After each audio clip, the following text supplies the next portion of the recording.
Washing மிஷினுக்குள்ள குழந்தையா? இலே பெத்தவங்களே உஷாரா இருங்க. இந்த பெங்களூர்ல நடந்த அநியாயத்தை கேளுங்க. அந்த காலத்துல எல்லாம் கூட்டு குடும்பமா இருக்கும்போது நம்ம ஆயா அப்பத்தா மடியில படுத்து கதை கேட்டு வளர்ந்த சோகமே தனியப்போ. அழுதுச்சுன்னா நெஞ்சோட அடைச்சி இந்த நிலாவை காட்டி சோறு ஊட்டுவாங்க. ஆனா இன்னைக்கு நிலமைய கேட்டீங்களா? பெங்களூர்ல ஒரு டேக் கேர் சென்டர்ல பச்சை உள்ள அழுதுச்சின்னு பாசமே இல்லாம அதை தூக்கி ஓடுற வாஷிங் மிஷினில் வச்சு கொடுமைப்படுத்தியிருக்காங்க. இல்லை வாயில இந்த செட்டு ஸ்ப்ரேவை அடித்து பாத்ரூம்குள்ளேயே பூட்டி வச்சிருக்காங்க.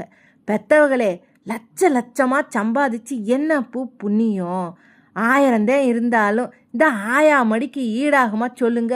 காசுக்காக பிள்ளைய வளர்க்குற டேக் கேர் சென்டரை விட அன்னைக்கு அன்பு காட்டிய நம்ம வீட்டு பெரியவங்க தான் நெசமான சொத்து.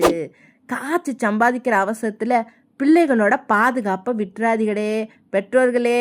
நல்லா கேளுங்க. உங்களுக்கு எங்கள் சேனல் பிடிச்சிருந்தேன் லைக் பண்ணுங்கள், ஷேர் பண்ணுங்கள், மறக்காமல் சப்ஸ்கிரைப் பண்ணிடுங்க. இல்லையா அப்படி தானே சொல்லிவிட்டேன் போங்கடே.